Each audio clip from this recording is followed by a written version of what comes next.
The forest was quiet that morning, the kind of quiet that settles in late autumn, when the leaves have mostly fallen and the ground holds that soft, cold smell of earth preparing for something harder. Light came through the branches in long, pale angles. A frost had moved through overnight. You could see it still on the grass, thin and silver, barely there. He wasn't looking for anything unusual. He never was, on mornings like this, just walking the same trail he'd walked for years, camera hanging from his shoulder, breath coming out in small white clouds. This part of the forest was familiar to him. He knew the hollows, he knew the light. But something made him stop, near the base of an old hollow tree, partially sheltered by roots that had grown out and over each other like folded arms. There was a shape he didn't immediately understand. A deer, a doe, standing still in the low morning shadow. That wasn't unusual. What was unusual was the way she was standing, not grazing, not alert and ready to bolt, just lowered, body pressed down and forward, like she was covering something, like she was making herself into a roof. He raised his camera slowly, and then he saw them. 4 small shapes tucked beneath her belly, curled tightly against each other, so close they looked like one thing. At first he thought, fawns, but the coloring was wrong, the shapes were wrong. The faces, when one of them turned slightly toward the light, were flat and round, with wide pale eyes rimmed in shadow. Pallas's cats, Kittens, 4 of them, hidden in the warmth beneath a deer. He didn't move, he barely breathed.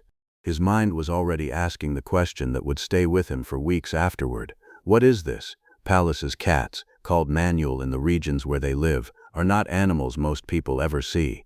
They are small wild cats, compact and heavily furred, built for cold grasslands and rocky hillsides. They are solitary, private. They do not seek shelter near other animals. They do not invite contact. In thousands of years of recorded observation, no one had documented a behavior like this.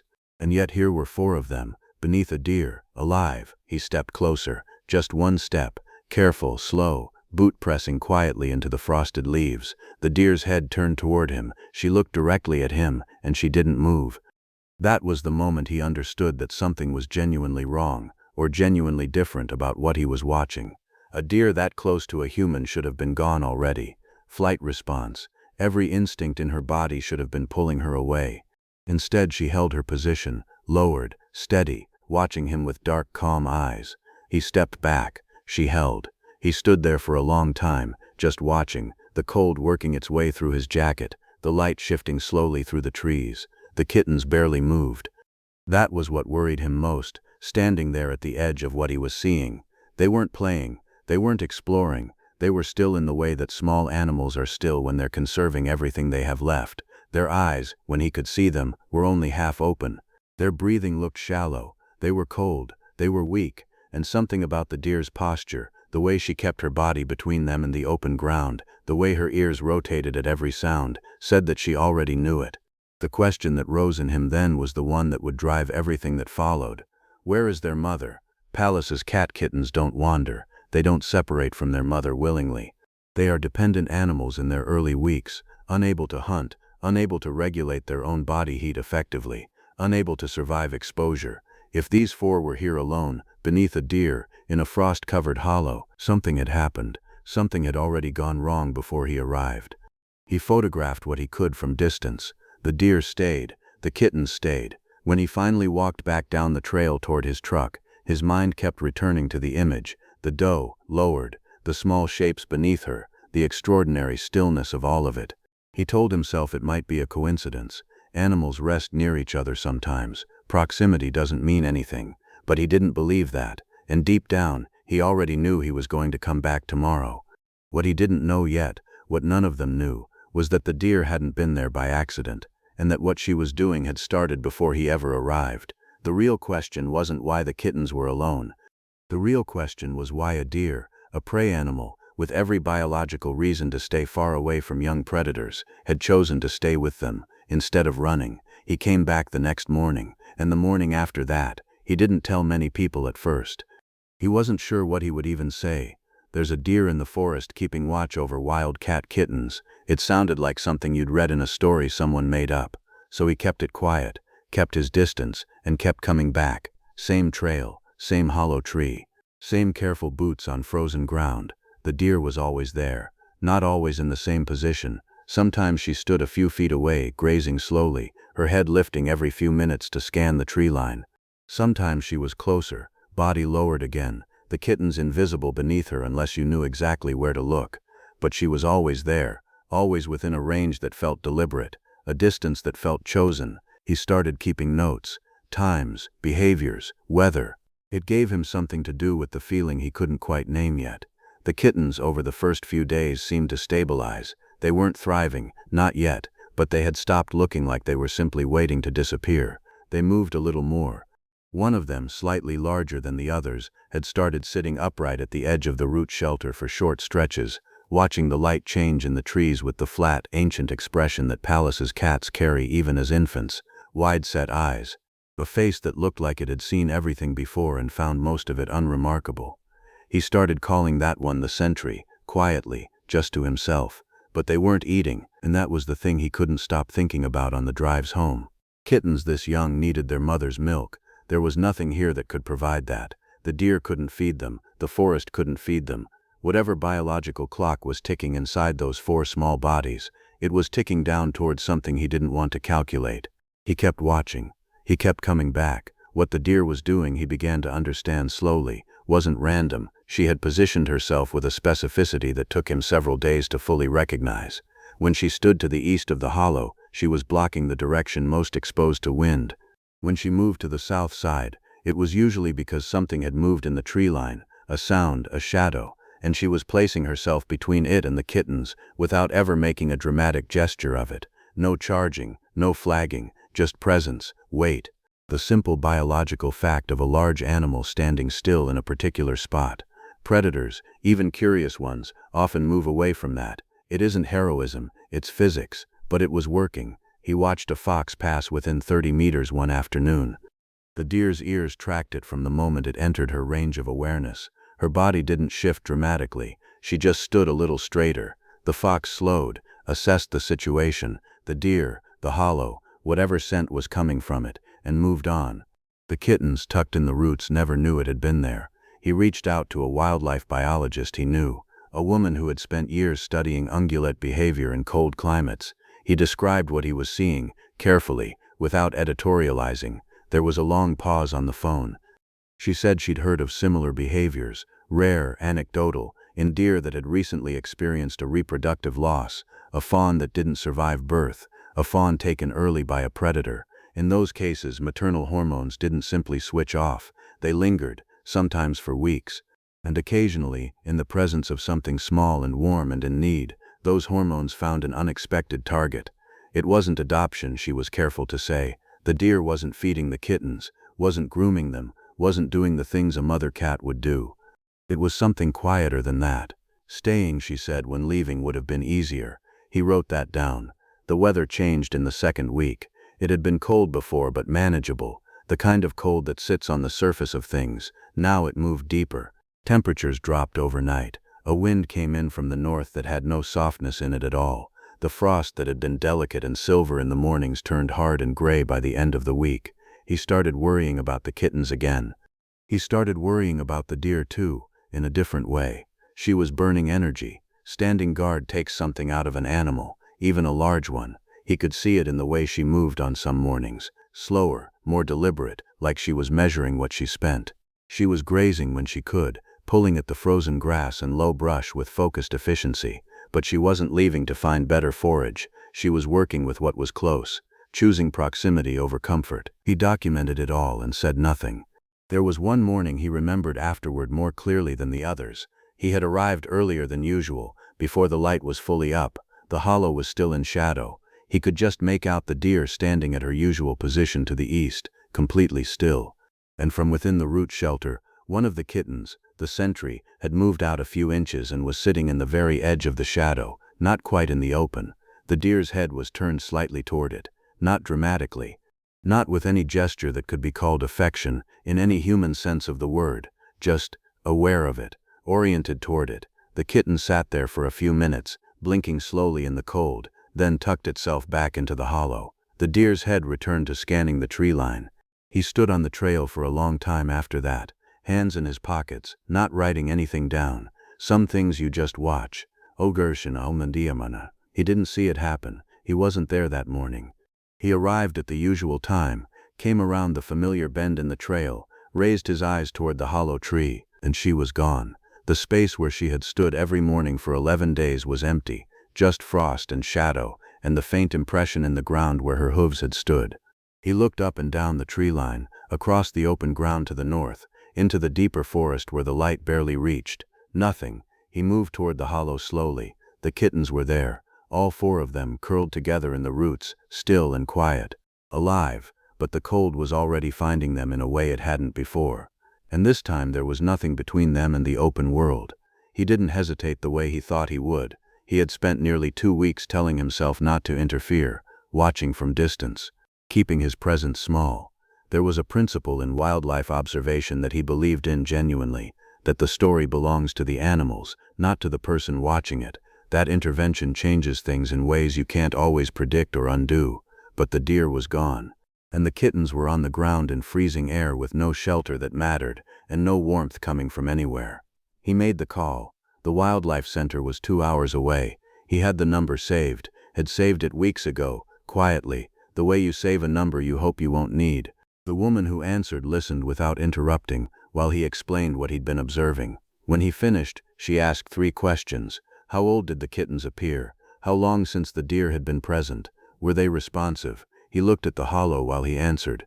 The sentry was sitting upright again, watching him with those pale, flat eyes. The other 3 were motionless beneath it. Responsive, he said. One of them, yes. She told him not to touch them yet. A team would come. Stay close, stay quiet, keep anything from approaching. He said he understood. He sat down on the cold ground 20 feet from the hollow and waited. The team arrived in the early afternoon. 2 wildlife rehabilitators and a field biologist. They moved efficiently and without drama, which he appreciated. They spoke in low voices. They assessed the kittens one at a time, working quickly, their hands careful and deliberate, checking eyes, checking gum color, checking response to stimulus. He stood back and watched. The sentry did not go quietly. Even in its weakened state, it pulled back from gloved hands, flattened its ears, and made a sound that was surprisingly large for something so small. The biologist smiled slightly at that, which told him something. Fight was a good sign. The other 3 were quieter, more still than they should have been, but alive, all 4 of them, alive. And the biologist said that clearly, looking at him directly when she said it, as if she understood that he needed to hear it in plain language. They were alive. For now that was enough. While 2 of the team prepared the transport carriers, the field biologist walked the area around the hollow. He followed at a distance, watching her read the ground the way someone reads a page, slowly, backtracking, pausing over details that meant nothing to him but clearly meant something to her. She stopped near a depression in the earth about 40 meters north of the hollow, crouched down, looked for a long moment without touching anything. Then she called him over. The tracks told a story he hadn't known to look for. There were Pallas's cat prints, adult-sized, not the kittens, moving in a pattern that didn't suggest foraging or patrol. They moved in a tight, irregular way, stopping, starting, doubling back. The biologist pointed to a section of flattened grass and disturbed soil that she said was consistent with a struggle. Not a large one, but a real one. Further out, the trail simply ended. No body, but signs of drag. The kind of thing a larger predator leaves when it moves on with what it's taken. She stood up and looked at the tree line for a moment before she said anything. The mother, she said quietly, probably gone before you ever arrived. He stood there with that information settling into him. He thought about the first morning, the kittens already weak, already still. He had assumed they were recently separated. He had built a small unconscious story around a mother somewhere close by, temporarily away, part of a situation that still had a straightforward explanation. But she had already been gone. The kittens had been alone, truly alone, possibly for a full day before he ever found them, and the deer had already been there. That was the part he kept returning to on the drive back, and in the days that followed. The deer hadn't wandered into a situation that was still unfolding. She hadn't stumbled across kittens that had just been separated from a living mother. She had found 4 orphaned animals in a hollow tree in freezing weather with no protection and no future, and she had stayed. Not because instinct demanded it in any clean, explainable way, not because there was something in it for her. The biologist had been careful about language, possible hormonal trigger, possible misdirected maternal response, but even she had paused after saying those things, as if the clinical language wasn't quite covering what had actually happened. Sometimes, she had said, we describe the mechanism and still don't fully explain the behavior. He had written that down too. The kittens spent their first night at the wildlife center under heat lamps, in an enclosure designed to minimize human contact. Pallas's cats do not tame easily.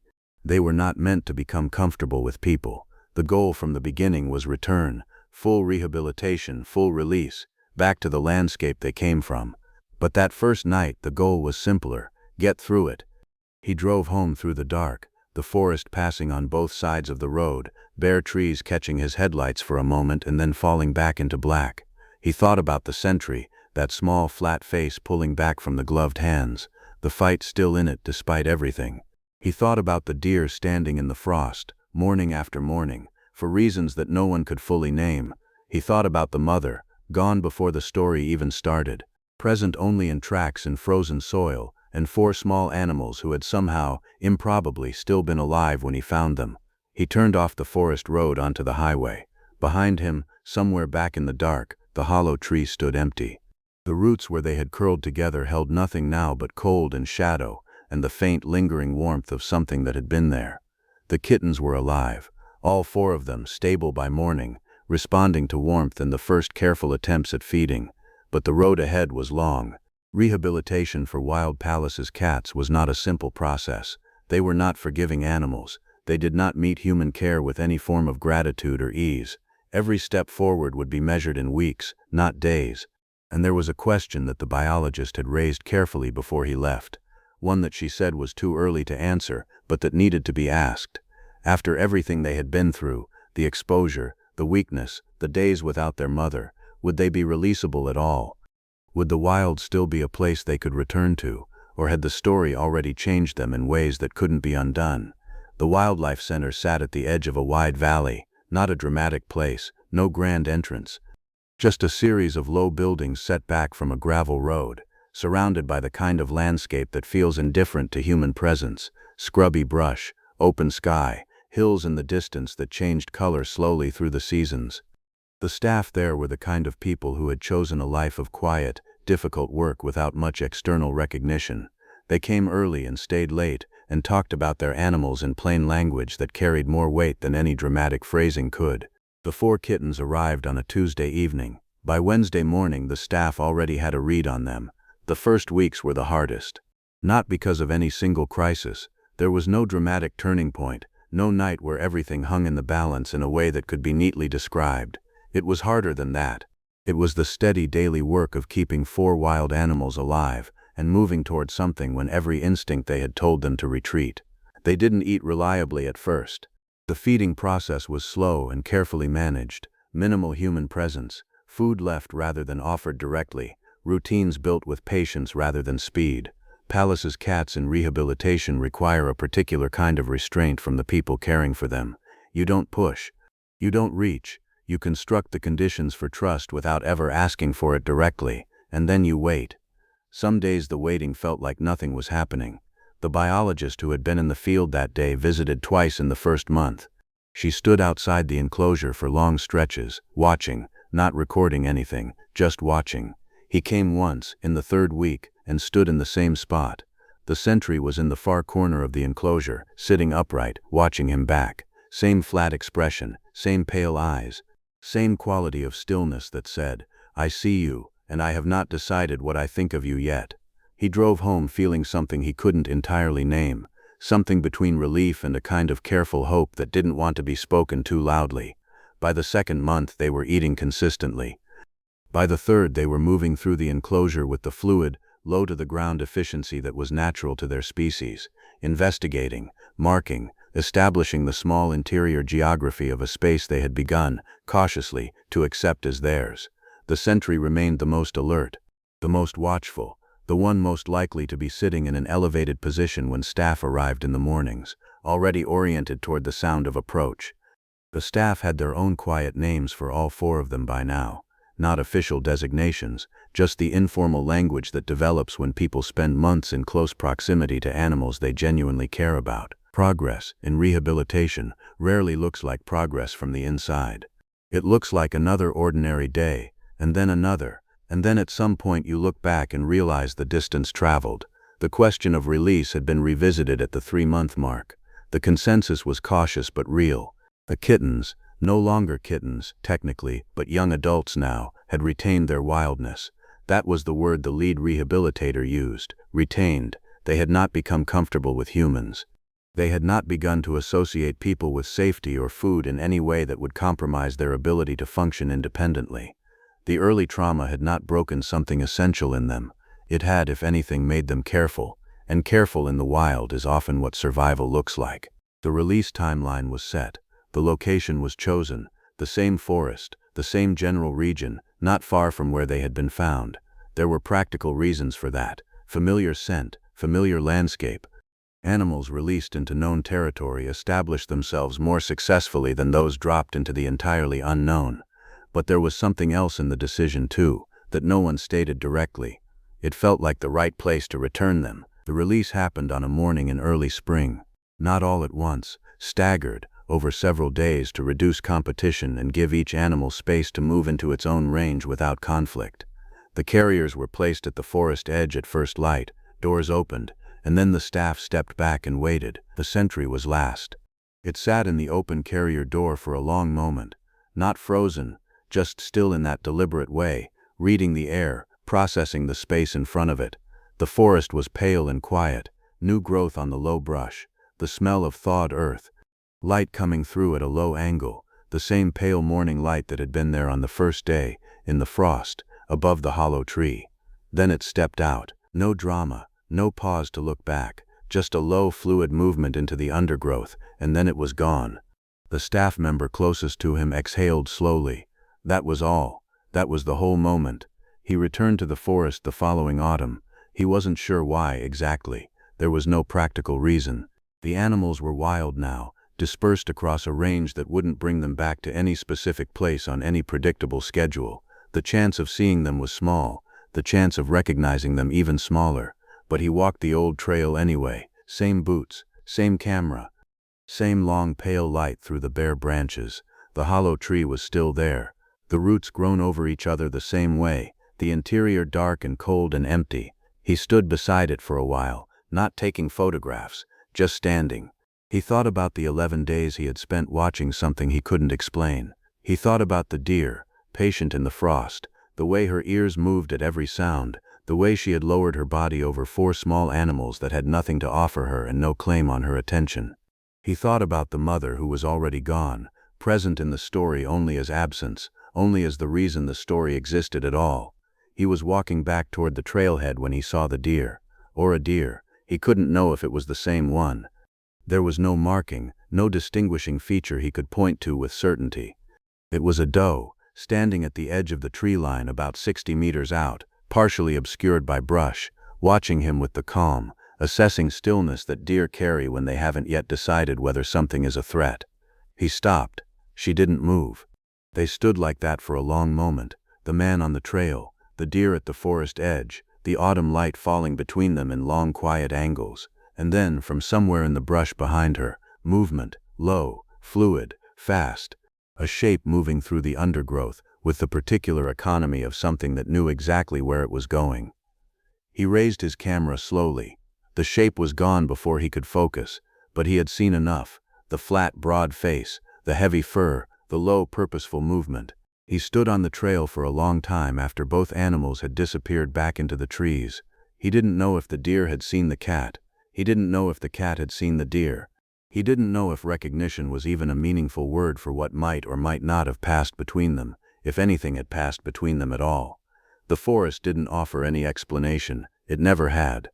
He walked back to his truck in the long afternoon quiet, boots pressing into the familiar ground, breath coming out in the first small white clouds of the season. He thought about something the biologist had said, months ago, standing outside an enclosure watching 4 young Pallas's cats move through a space they were slowly learning to trust. We describe the mechanism, she had said, and still don't fully explain the behavior. He thought that was true of a lot of things. A deer standing in the frost, a hollow tree, 4 small shapes curled against the cold, and something, instinct, or loss, or some quiet force that didn't have a clean name, that made one animal stay when every logical reason said to leave.